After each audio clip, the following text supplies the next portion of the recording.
Hey everybody, welcome to the Rebel Legion Rebelthon.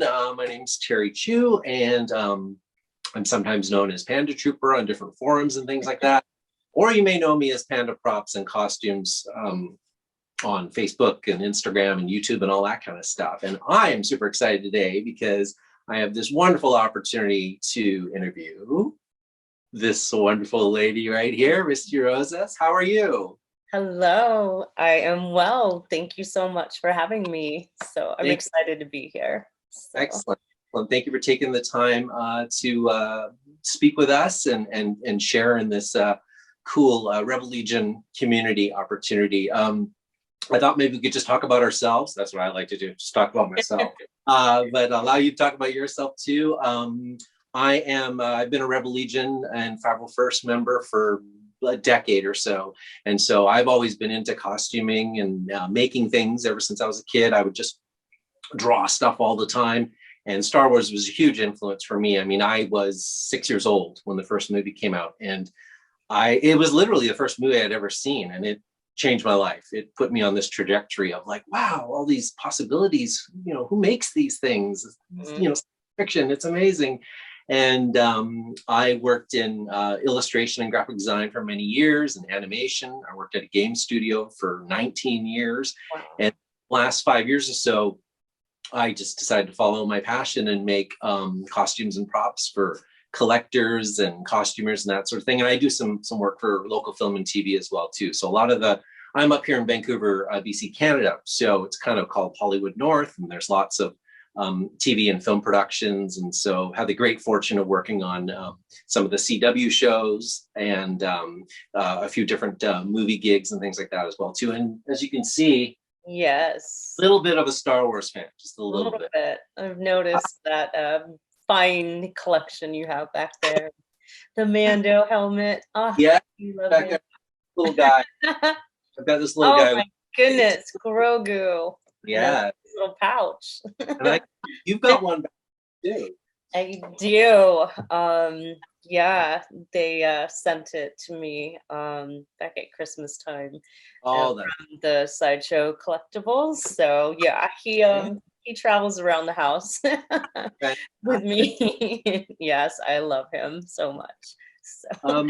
Maybe you could tell us a little bit about yourself, just your background and where you grew up, and yeah. Sure. Well, again, my name is Misty Rosas, and I am a native from Southern California, and I currently reside in Santa Monica. And my background, I took my first gymnastics class when I was 2.5. And I loved it. Gymnastics and dancing and singing. Dancing and singing not as much, but gymnastics was very much my whole life from the time I was 2.5 all the way up until I was 20. I trained and I competed, and it was it was my life. So, and again, dancing was very much incorporated in that with floor routines and the choreography there, as well as on the beam. I mean, it's a different type of choreography, but there's still choreography. And for me, I'm most known actually for my work as a suit performer in The Mandalorian, both as Queel in season 1 and Frog Lady in season 2. So. Wow. That's amazing. So, I mean, your career is quite diverse. I mean, you do all these different things. Obviously, acting. You got into stunts, motion capture, suit performances. Obviously, you sort of grew up doing gymnastics and this sort of thing. But how did that develop into a career for you? Yeah, gymnastics actually was the reason that I booked my very first role in a film, which was Congo. They, needed people, especially the character of Amy, the gorilla. They needed people that were under 5 feet, and to be able to handle the weight of the costume, to be in quadruped, which means on your all 4 limbs, arms and legs. they needed people, gymnasts were the, obvious choice. So yeah, my coach that I trained with as an elite gymnast, he called me up and he knew I had done some suit work at Disneyland. So he's like, I know you have some experience in that and you should go for this. I was like, okay. So I went and yeah, auditioned, and that was my first job. And again, gymnastics. I have gymnastics and all of that training and that type of strength building and cardiovascular strength. Um, that's what helped me book that job. And then from there, I met obviously a lot of stunt people and worked closely with the stunt coordinator on Congo because I did all of the stunts for Amy. And that was just kind of like a fluid transition. My gymnastics abilities help me with the stunt work that I've done. So yeah, it's all kind of happening simultaneously. So. And just you kind of fall into this long line, this tradition of actors and performers that came from kind of different fields, and they somehow got involved in Star Wars, with that sort of being the entry point and then being its specialty. Like I'm thinking about way back at the beginning, you had Kenny Baker, who was a vaudeville performer.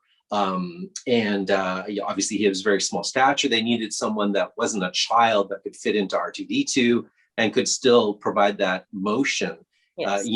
Anthony Daniels, who was a trained actor, but also a trained mime as well, too. So it's very interesting that nowadays we sort of think of it like, oh, Andy Serkis and this kind of thing. Like people can actually train to become, performance capture artists. I'm not sure the exact term, but before this kind of existed, you would have to find specialists in their fields like yourself. Yeah, and I mean, for anyone coming up, the foundation of it is an art. It's to be an artist. I still train as a dancer and acting class and voice class. So it that's the foundation of it, and then there's just this extra part to it that you and a craft that I was fortunate to learn from some of the best suit performers when I did Congo, and then again on the film Instinct, and then auditioning for the Jim Henson Company. And that type of suit performance work, I trained with Michelin Misty, who is this actor, brilliant actor, singer, dancer from New York. And same thing, they, everybody kind of comes from this creative background and has trained as an actor, as a dancer, as a singer, and then added the suit performance part to it. So, right. Yeah. Now, as the Ninja Turtles fan, I know Michelin Sisty's name. He was Michelangelo's performer on Turtles. So Ninja Turtles. Yeah, he's amazing. So, and yeah, I have a lot of what I'm doing now due to his guidance and assistance, and he really helped me to form my craft and make it that much better. So, yeah. I do have a small, sense, grasp of your experience, because when I worked in gaming for many years, I was a little bit involved with motion capture. So I did a lot of character design, character modeling, this kind of thing. And then I would write like little scripts for characters for intro videos and that sort of thing. And then I would sometimes get to go to, help out, help direct some of the motion capture performances. And it's really interesting because sometimes you'll bring in a stunt performer and they'll be able to do a stunt. But then when you say, oh, well, can you do it this way? Or can you perform this? They may not necessarily be, have the actor part, or they may not have the performance part. So it is a very interesting just sort of conglomeration of skills. That's and it's great that you're able to bring your skill set into it. That's amazing. Yeah. To add to that, I also have the opportunity to work on the, Jim Henson lot and on their stages as a motion capture artist, actor, dancer, on the little Netflix television series Word Party, and we do a lot of music videos now, you know, because the kids just, they love the music and they love to watch and then, you know, really try to learn the choreography of the dances. And it is one thing, again, to dance, but with that technology and that show, there's things that people don't realize, like there's a lag on the screen, so it's almost like, Oh, you okay? head, in order for it to sync up. So, you know, it's just like, you know, there's all of these bonus parts to it. So, Sure. so, you know, I always encourage everyone to, you know, keep training. So, Absolutely, got to stay on top of it. So that's a really cool background, being involved with Henson and all these other productions. How did you get involved with Lucasfilm and Dave Filoni and Jon Favreau and The Mandalorian? no, I auditioned. You know, I had no idea, you know, my agent had no idea at the time when they were casting for season 1. And of course, Quill is very unique as far as height and the necessary, I think, um, you know, background and training and work experience that would, you know, and Legacy knew that going in, you know, being in an animatronic head and stuff. So I think they put my name in, and you know, no one was necessarily familiar with me at that time. So I went in for an audition, a cold read audition with Sarah Finn from Sarah Finn Casting. And that was my introduction to John and Dave and Lucasfilm. And yeah, Wow. I remember when I finally got the news, my agent's like, "Where are you?" And I was like, "I'm driving." She's like, "You need to pull over because I'm gonna email something to you." I was like, "Okay." And she's like, "I have a deal memo for you." And so, and like, I was kind of looking through it, and you know, down at the bottom I see Lucasfilm, and I just like, yeah, started crying in my car by myself, and it was, my heart was pounding because I was just so excited. You know, Star Wars means a lot Sure. to me. I grew up with it as well, and it's just a really special, you know, show to be a part of, and I don't take it for granted. I'm grateful every day for it. What So. an amazing opportunity. Absolutely. You know, when you did the audition, did they already have the character designed, or was it just, you're going to be reading for this kind of Ugnaught character, but that you didn't know what it looked like, or did they have drawings or something? Oh, it was very much strictly an acting audition. Gotcha. I knew nothing about anything. You know, I walked in and you sign your NDA, and then they hand you the script, and um, there was nothing but the dialogue, you know, and just um, they needed to see if I understood this character, you know, because he's so beautiful and he's you know, he's complicated Yeah. in a lot of ways. So yeah, it was the scene that, you know, we read. Definitely there are elements and parts of it, you know, that I eventually, you know, acted in when we were shooting. So yeah, and it's just one of those things where sometimes things are, you know, you're working really hard and you're just doing your thing and doing what you do in life, and it's just meant for you, you know. And again, um, I took some time off for a while from doing stunt work and stuff too, to go to teacher training to be a yoga and teacher, because I wanted to also contribute something and give back to people.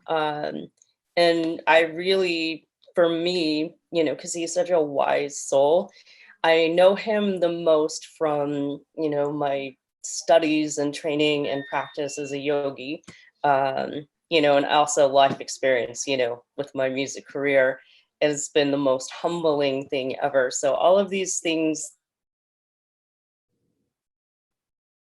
all the struggles and the choices you make that are selfless, that are about other people, it just all kind of came together. And I just remember reading through the whole scene in the waiting room and just going, oh, I know this character. I know him from not necessarily being, acting training, but life. So Sure. yeah, Life it was really special. I, So, I originally was going to ask some questions about, can you tell us, what these things were that he worked on to work off the 3 lifetimes and, all these sort of back. And then I wrote them down, and then I thought about it, and I'm like, you know what? I don't want to know. And I know some other people that are going to watch this, they're like, why wouldn't you ask that? But to me, there's a certain mystery there of, those can potentially be stories that are told later on. But, yeah. Him to even say that, like when, I think it was Cara Dune or someone that was not insulting him, but like, what's this guy doing here or something? And he's like, I've had to do this for so long just to get my freedom.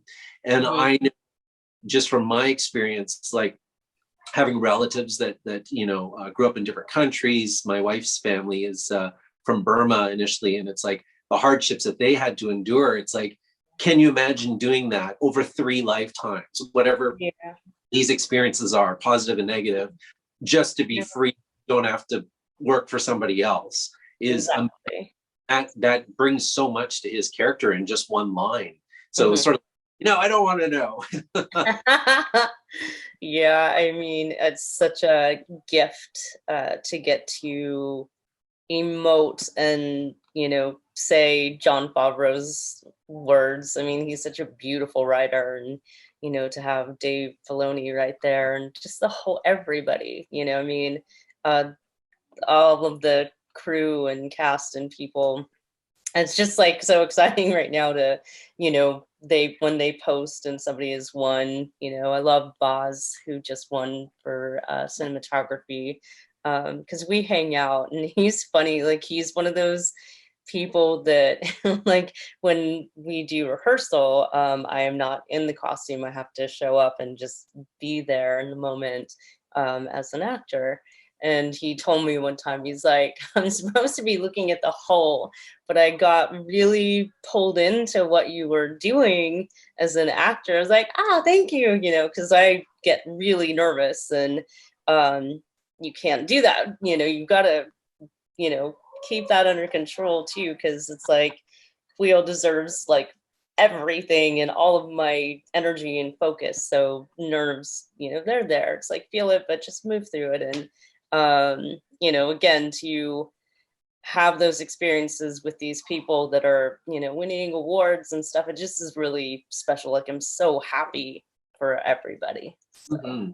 yeah. It definitely comes across. I worked in animation for a while, and as I mentioned, I did had some experience with motion capture. And when I'm watching you do the Quill performance, I know that the lines are Nick Nolte's and they're pre-recorded, but the fact that you have to perform along with these other creature performers, people that are animating the eyes and the mouth and this sort of thing, that you all kind of have to work as a team to make that work in unison. And it's not just about, well, I'm talking right now, so I'm going to move my head back and forth. Yeah.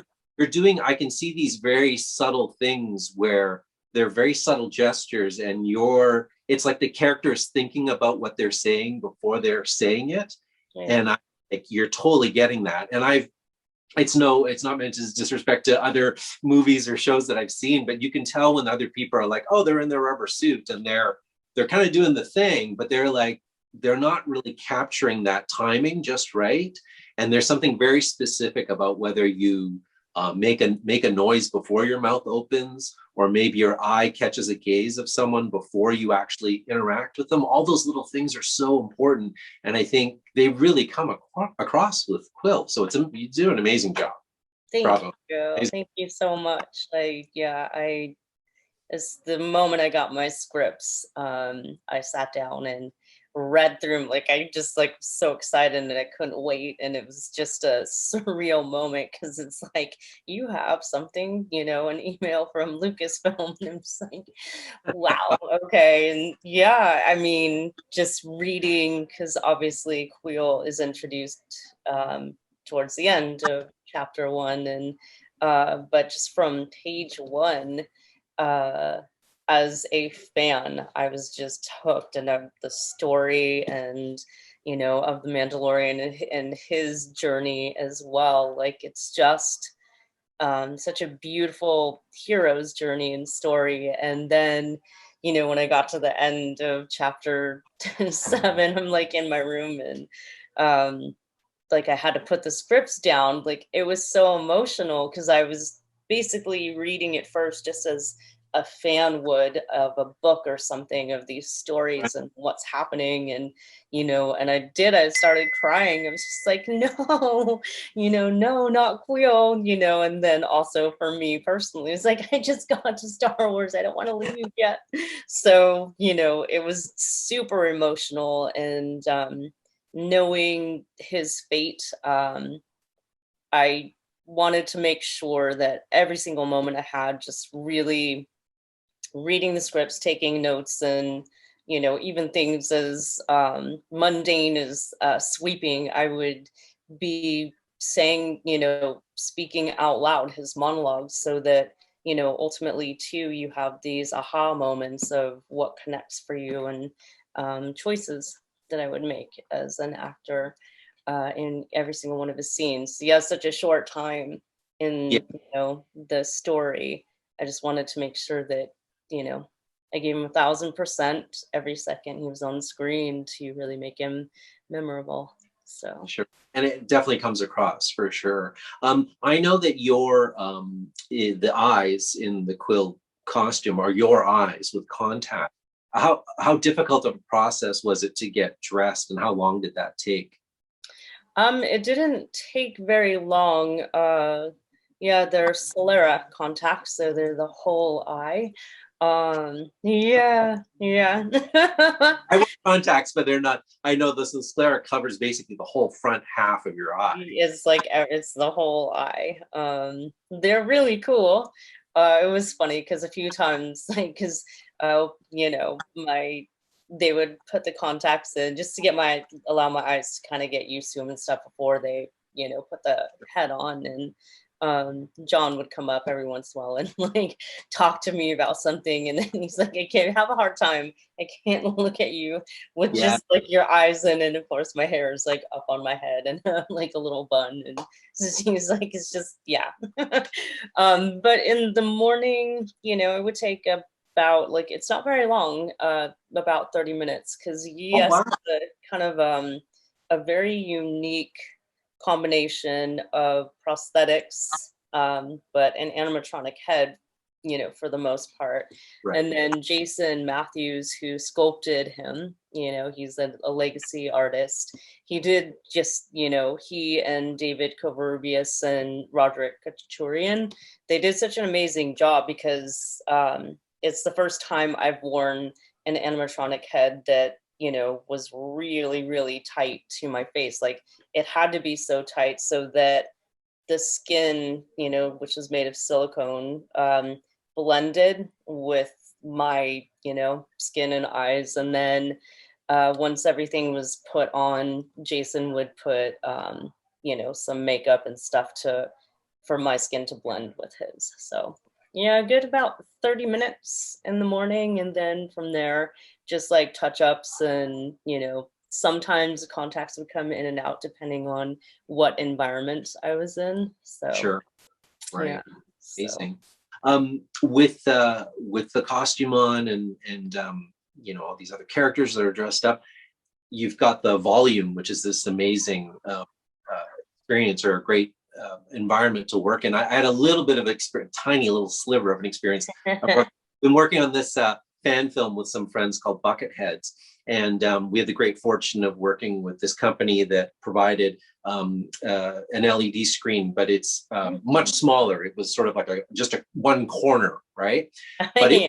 it was about 12 feet tall and whatever, 30 feet wide or something. And we had a desert on it. And you can see all the people walking around the set, and obviously you can see the set wall behind it, but you're standing there and you're like, this was all the way around, this would totally feel like a desert. If it was hot and if there was wind blowing, and especially, you got a helmet on or something, you would definitely feel it. Of course, when you walk right up to the screen, you're like, well, it's like walking up to your TV. Yeah. But 20 feet away, you really don't notice it. And I definitely felt very immersed. So, like, what was your experience? Like, you get sort of lost in that experience? Um, no, it's immersive, and you don't have to imagine anything. It's there. There. You know, I mean, probably the most impressive moment that I experienced, you know, while working is when we were shooting the scene where Quill is, you know, trying to move as fast as he could to get Grogu back to the Razor Crest. And, you know, and it was like it took, you know, me a little bit of time to get used to the rig that I, you know, sat on that was the blurg. And I'll never forget when, because there are different speeds that they would make the environment and the volume pass by. Right. Yeah. And when we were gonna go, you know, as like full speed, you know, 100% movement for the, you know, the most intense moment of him trying to get back, like the screen moved and a few of the, you know, crew on there kind of did that because it just goes shunk and it just is moving super fast. So that was pretty funny.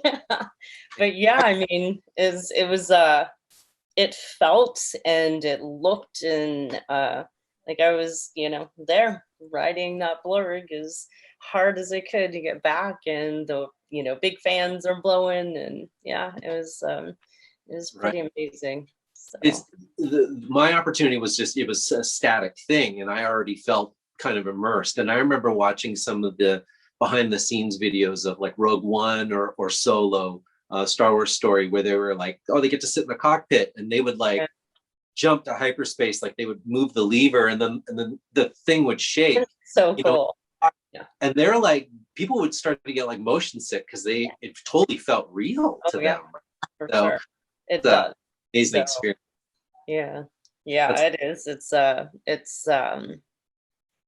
It's an incredible technology. Again, I mean, all of it. You feel like you're there. So, yeah. and How it's did it Star feel? Wars. So, Your, Quill's character, his phrase, I've spoken, right? I mean, I remember all of my friends, like after the first episode, we're all like, this is the way, we get a coffee. This is the way. Everything was this is the way. But then, and then his was I've spoken.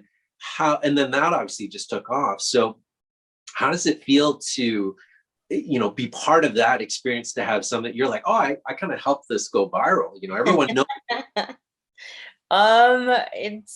I mean, for me, I just feel again grateful, and so proud to have been a part of, because that's John Favreau right there, John Favreau and Nick Nolte, and I'm just happy to be part of the club. Yeah. Uh, and for me, again, and it's one of those gratitude moments where, because that line, I have spoken, was in my audition. I think for perhaps John especially, he needed to know that the person that was going to embody this character understood what that meant.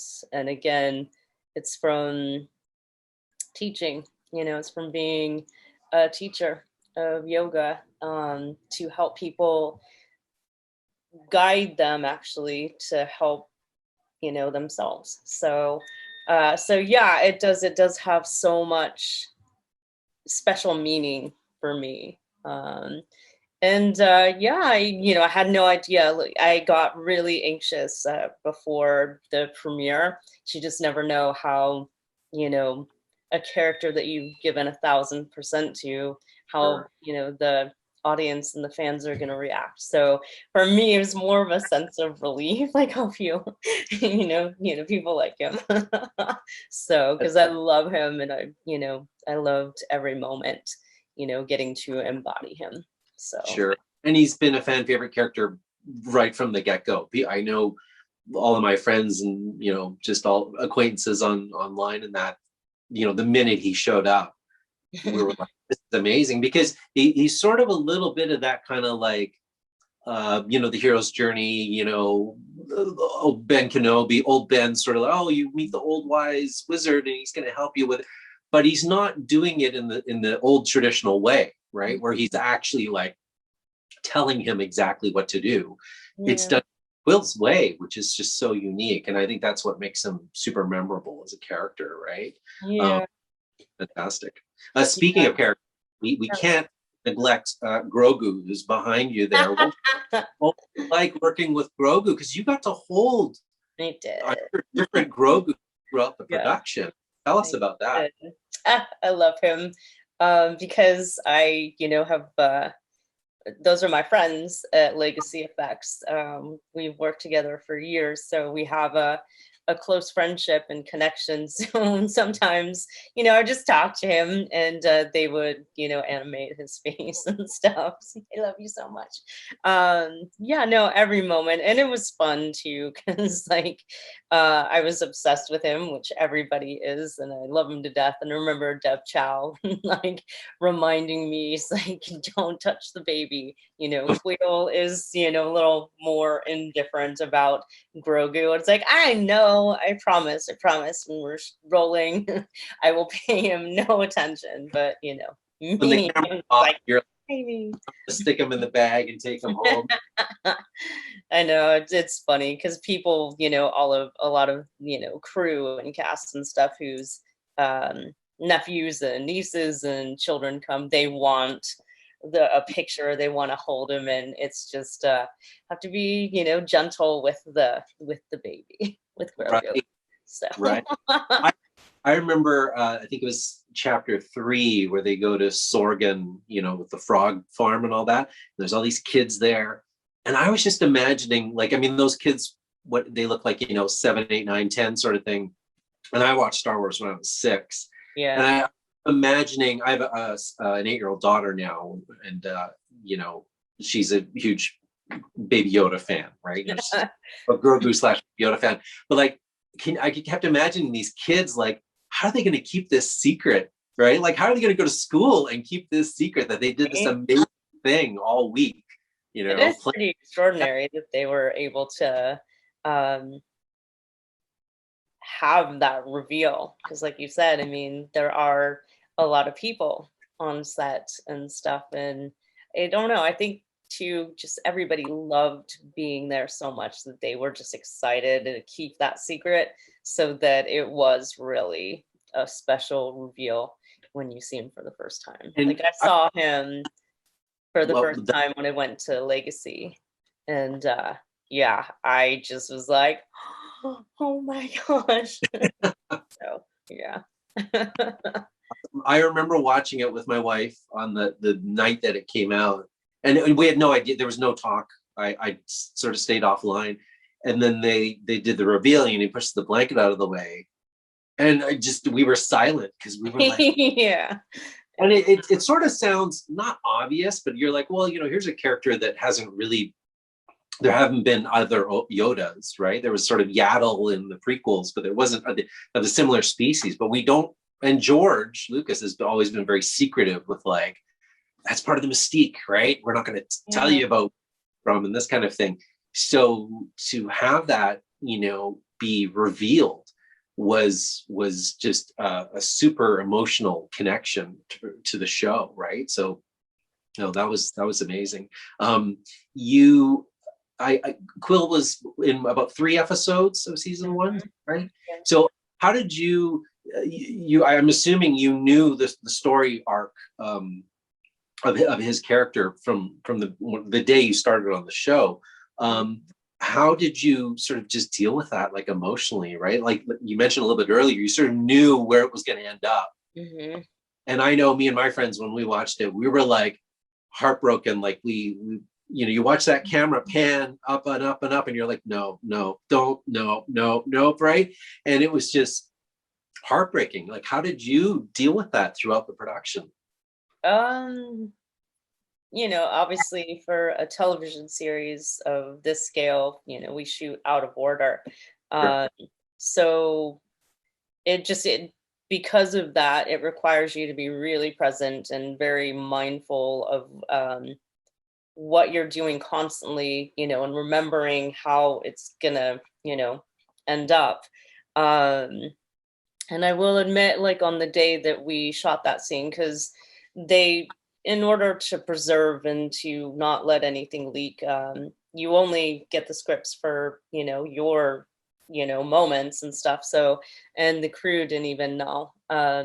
It was like really, really quiet on set, and John and Deb and Dave were there and deciding, the way that, I would position myself and stuff. And I definitely had tears in my eyes. It was just like, okay, calm down. But yeah, it was very emotional. And I mean, he was intense to, wear. He's super, super, super heavy. And then just the weight and the way that the face is like so close to mine, and obviously the oxygen deprivation and everything that comes along with suit work. So again, it just required me to be really present in each moment and give each moment 1,000%. And then, yeah, on that day, it was very emotional. So, yeah. It was an amazing setup into the last chapter 8, obviously, because I remember my emotions were like, no.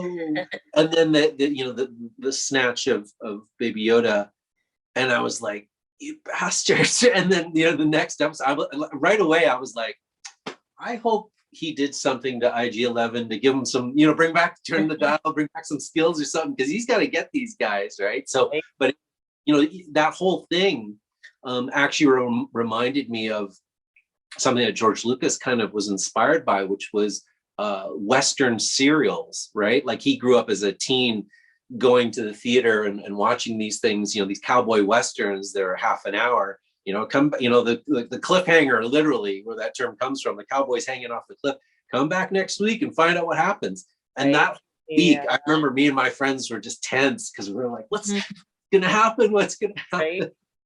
I think it's special that they did it that way, because everybody's used to, streaming now where you can binge. Right.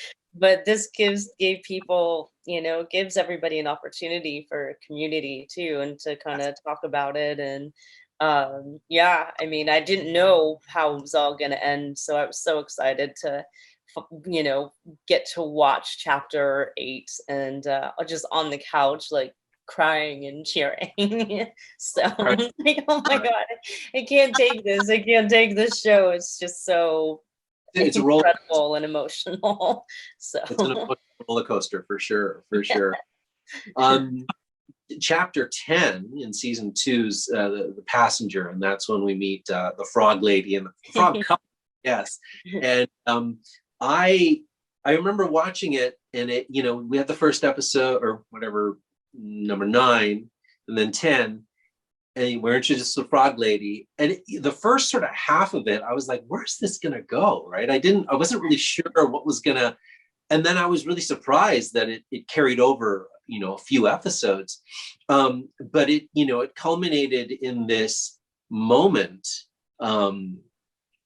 again, an emotional moment. So, I think this was really important, that it's not always, of course, it's really cool when you have the cool character and you got the mask and the prosthetics and all this kind of stuff and the performance, but it's really about the emotion of it, right? I mean, literally in 6 seconds, the frog lady, she's looking around on the dock and she sees her husband and she's just so excited.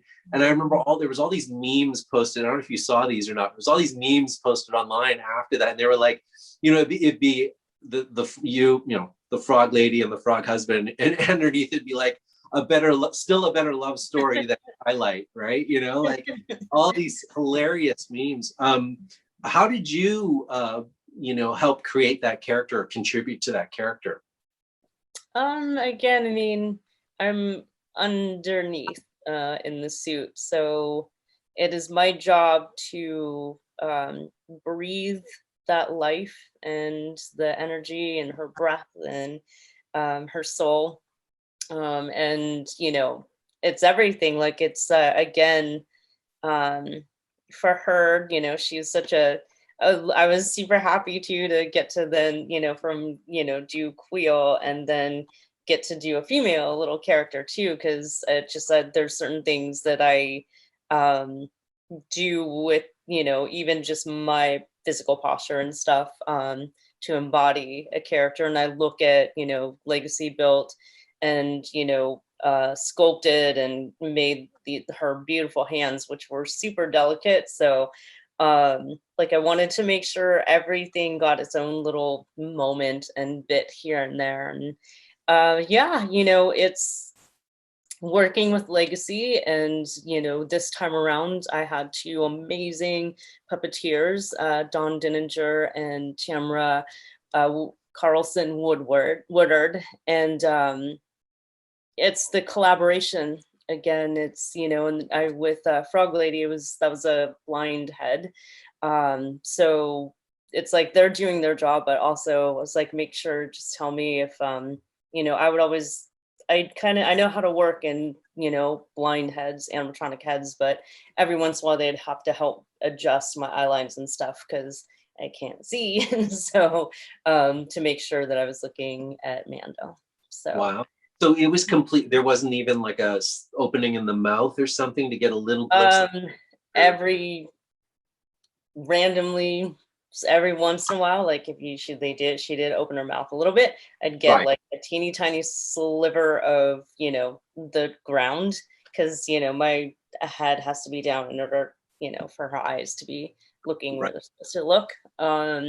So yeah, it's just getting to set early, after blocking, then doing my own thing for blocking to make sure that it's going the right way and not going to run into Amy as I walk towards them, when she's introduced the first time. So, wow, fantastic. Yeah. I had this question, and a couple friends had asked this question too, because I've got a friend that wants to make that costume, the Frog Lady costume. The egg container, was it full of liquid the whole time, or was there different tricks that they did to make it lighter for you to carry? There were two containers, the one that I wore, and then the hero one that was yeah. That one I think was I want to say around 80 pounds or so. I never had to bear the weight of that one, but even the one that I did have to wear and carry and do stuff with, that one was almost, I think, I never weighed it because again, it didn't matter. I was like, just handle it. But it was heavy. I think it was almost 40. So, wow. Was it partially filled with liquid or hollow in the middle or something, or did they CG in the liquid afterwards, or how did they do that? Yeah, that was an ILM magic. Oh, okay. So look, I could sort of it made me think of like, working in an office and you have to take like one of those big water containers and gallon things. I mean, those are super heavy, and if you imagine trying to hoist that on your back the whole time. And then, yes, I could definitely see the hero one when Grogu would like take an egg, or guys were trying to put them back in the container, and that it was an amazing, very seamless. I wouldn't have thought. I thought, oh, maybe they did some sort of trick where they hollowed it out or something. I don't know. Yeah, I mean, every single person on that set, is just incredible at their craft and what they do. And again, I mean, everybody wants to be there. They love it. So it's a fun set. As a kid, I grew up with all of the Stan Winston, like Aliens, Terminator, Jurassic Park, all of those. And like that was always before I'd gotten into the digital world of working in gaming, I'd always dreamed of like, working on all these creatures and all this. But growing up, I literally had no idea where that, like, who does that? Where does that even start? But now there's an opportunity with just, the internet and YouTube for people to be able to learn about these industries. And I'm really glad that there was sort of this trend in the early 2000s of everything kind of going CGI. And now it's kind of swung back the other way. But I think what people have really realized is it's just like you mentioned with the egg container, it's this balance of really good CGI, but also times using something that's real so that Yeah. you sell that moment, right? Yeah, yeah.